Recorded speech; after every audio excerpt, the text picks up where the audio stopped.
Cerita dimulai dari pasturi yang rada goblok. Jamie dan Maya, dua sejoli yang tinggal di rumah subsidi.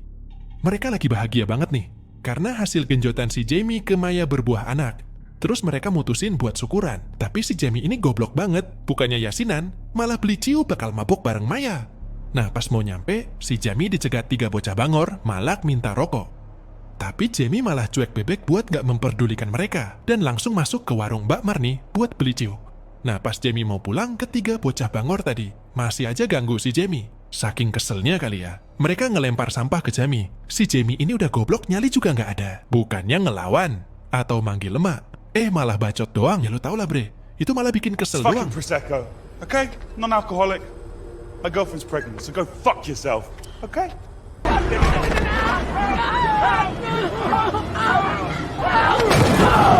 Dan ya gitulah bro, kelakuan si goblok Jamie. Bocah bangor tadi langsung ngehajar Jamie di rumahnya. Tapi goblok sini bocah. Maya yang lagi hamil juga mau diembat.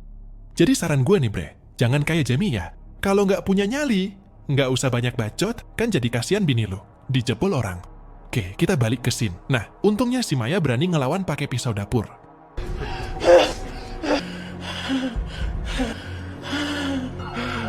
That's Golden. Shame that.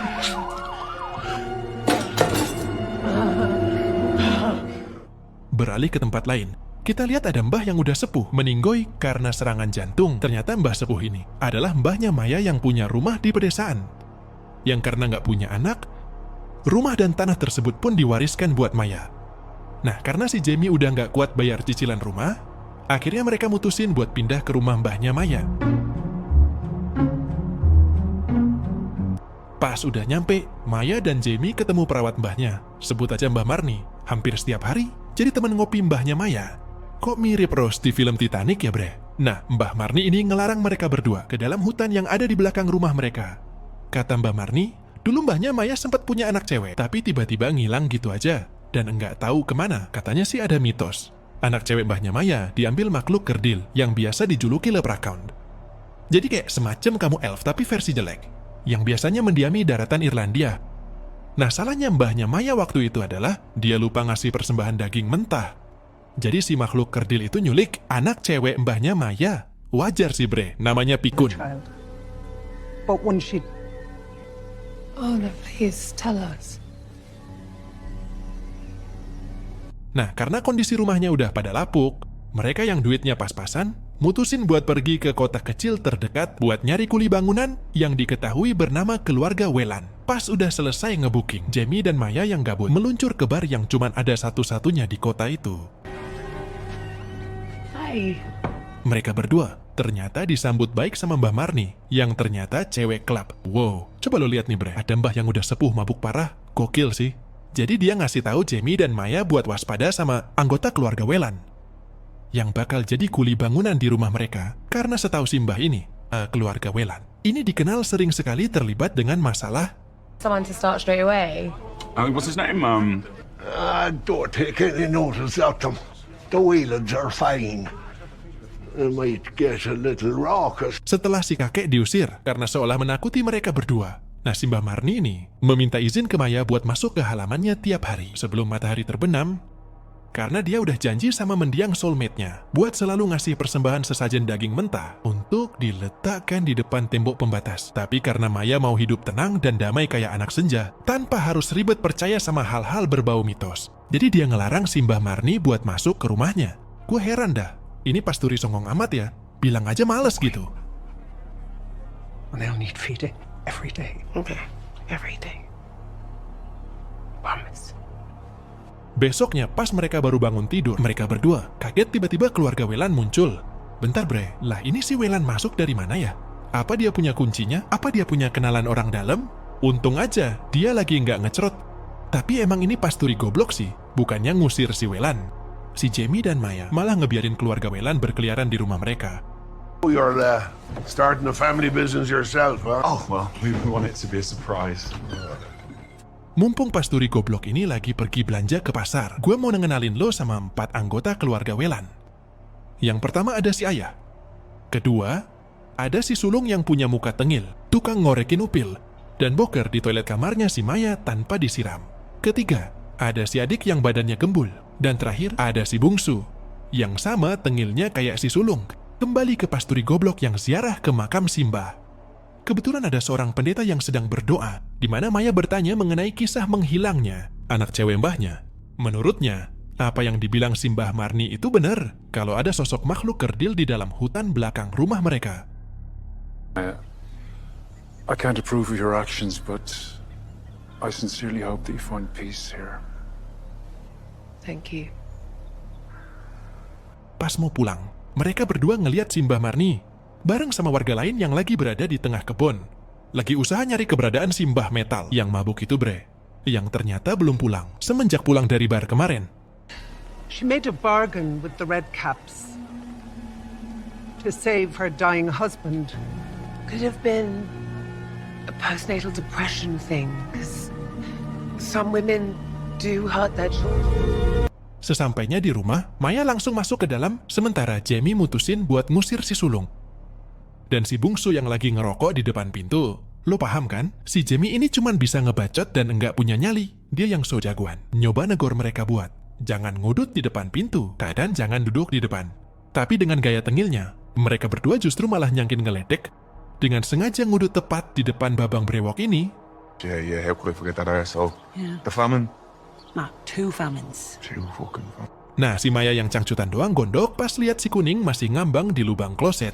Sehingga dia dan Jamie langsung menceritakan hal itu kepada si ayah yang mau ngomelin dan nabokin kelakuan goblok anaknya, biar tahu kalau goblok itu jangan dipelihara. Raising your kids and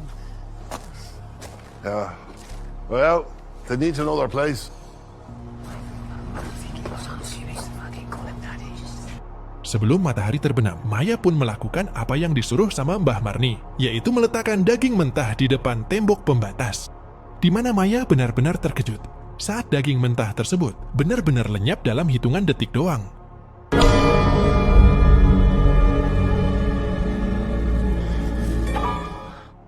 Keesokan paginya, Jamie kembali dibuat kesal dengan ulah dari si adik. Kacau emang nih keluarga. Gembul nggak sengaja mecahin kaca jendela, tapi gobloknya si sulung dan si bungsu malah ketawa. Jamie ternyata bisa kesal bre, dan adu mulut sama si sulung. Bukan cipokan ya. stop it! You come into my Stop house. it! You break my... Untung nggak lama si ayah datang. Langsung menghajar si adik untuk memperlihatkan kepada Jamie dan Maya bahwa dia konsisten dengan kata-katanya buat ngomelin dan nabokin anaknya kalau ngelakuin kesalahan lagi. Tapi karena si ayah terlalu berlebihan, malah bikin Maya yang baik hati dan tobrut ini jadi nggak tega ngelihatnya. Step away. Saat Maya sedang sendirian di pekarangan, dia mendengar ada suara anjing di dalam hutan yang menurut Simbah Marni kalau mbahnya punya seekor anjing. Tapi tiba-tiba ngilang gitu aja ketika mbahnya kena serangan jantung. Si Maya yang penasaran, mutusin buat ngikutin suara anjing tersebut. Woi Maya, lo kan lagi hamil sama tete lo tuh keumbar. Hello? Hello?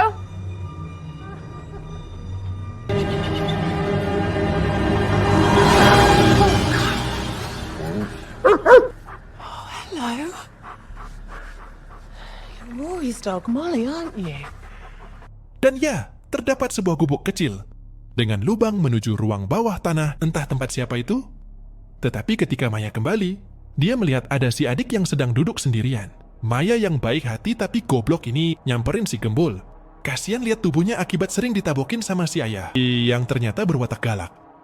Dimana saat Maya mencoba untuk menenangkannya, si adik tiba-tiba memegangi Maya dan nyoba buat memperkosanya, tapi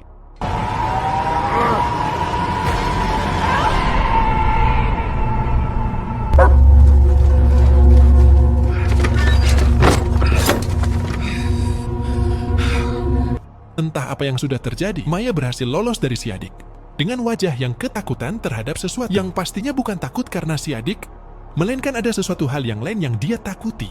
Di mana Maya langsung mengajak Jamie untuk pergi ke dalam hutan dan menunjukkan tempat di mana dia nyaris diperkosa oleh si adik tadi siang. Eventually you're gonna have to tell me what's going on Oh, he here. tried to kill me. He what? What did he do? Maya mengaku telah melihat makhluk kerdil yang muncul tepat saat si adik mau ngelakuin adegan basah, yang mana Jamie sama sekali nggak percaya dengan hal itu. Dan malah milih pergi ke bar. Woi goblok, itu kan bini lu mau diperkosa. Where are you going? We're going home. Then I'm going to the pub. Pas lagi baca buku tentang seni bela diri, Jamie yang lagi santai pun didatangi si sulung dan si bungsu yang sedang mencari si adik yang tak kunjung pulang. Di mana Jamie diperingatkan buat jangan macam-macam dengan keluarga Whelan apabila nggak pengen terjadi apa-apa sama bininya. You mind your own business, you. This is our business. He lives in our village. And not your wives or your husbands about the local fucking gossip, alright? And don't go to the fucking game. Sampai malam tiba, si Jamie nggak kunjung pulang ke rumah. Maya yang sendirian pun semakin ketakutan. Ya wajar sih, abis mau diperkosa dan nggak sengaja lihat. Makhluk kerdil tersebut benar-benar ada dan nyata. Ketika dia datang membawa sekantong, ternyata isinya kepala si adik yang udah dipenggal. Yang hal tersebut cukup membuat Maya menjadi semakin ketakutan.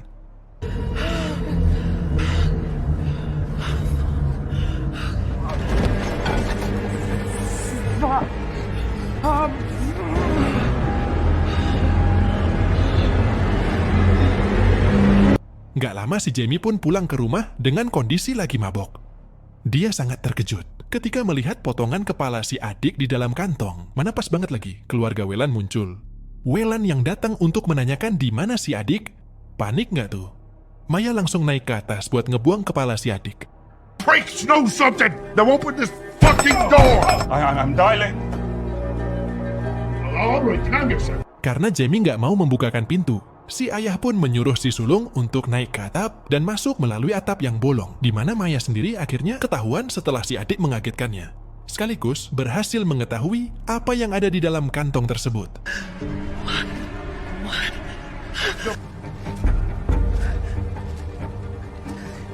Watch!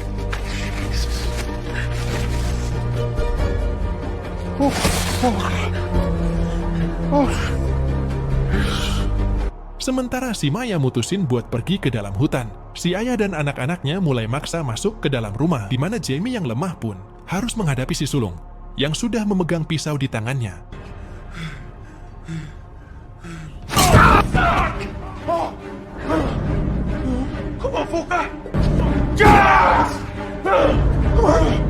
Di situ Jamie dipaksa untuk buka suara tentang siapa yang sudah membunuh si adik karena beliau sadar diri kalau Jamie terlalu pengecut dan gak punya nyali buat bunuh orang, yang ketika si sulung udah gak tahan pengen bunuh si Jamie, tiba-tiba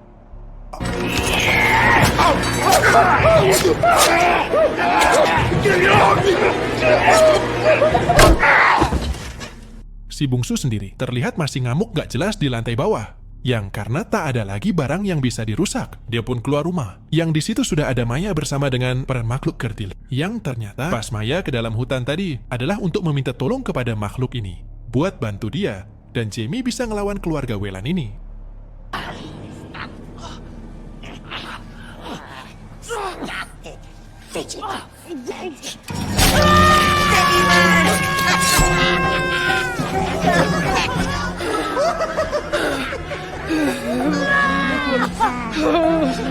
Si sulung sendiri kembali didatangi oleh makhluk kerdil tepat saat keluar rumah, di mana dia sempat membunuh salah satu dari mereka. Tapi karena udah ogah berurusan lagi dengan makhluk seperti ini, dia pun memutuskan untuk pulang sekarang juga. Tetapi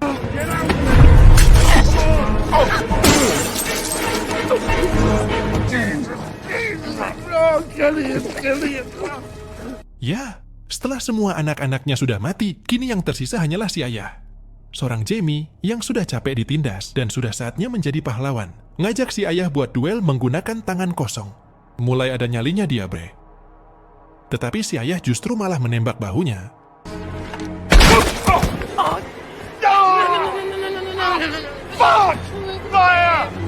Pas si ayah mau nembak si Maya, muncul si anjing yang mengalihkan perhatian si ayah. Sehingga Maya berhasil meraih senapannya. Dan Close do I need to get?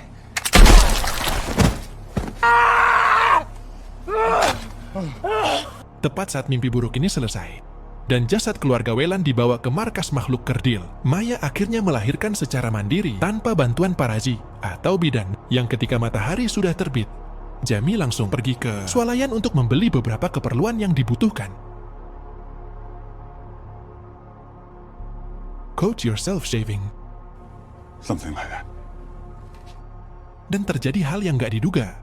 Ketika si bayi tiba-tiba menghilang dari pandangannya. Yakin jika ini ulah para makhluk kerdil, Maya pun langsung masuk ke dalam hutan dan memutuskan untuk turun ke dalam markas para makhluk kerdil.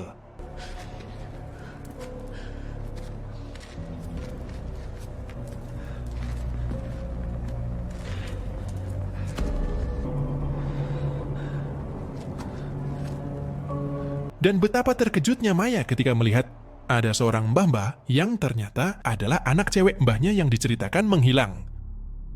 Beliau sudah dianggap ratu atau ibu bagi para makhluk kerdil ini, yang karena mereka semua menolak untuk mengembalikan bayinya, Maya pun nekat menghampiri si wanita tua dan membunuhnya tepat di hadapan mereka semua.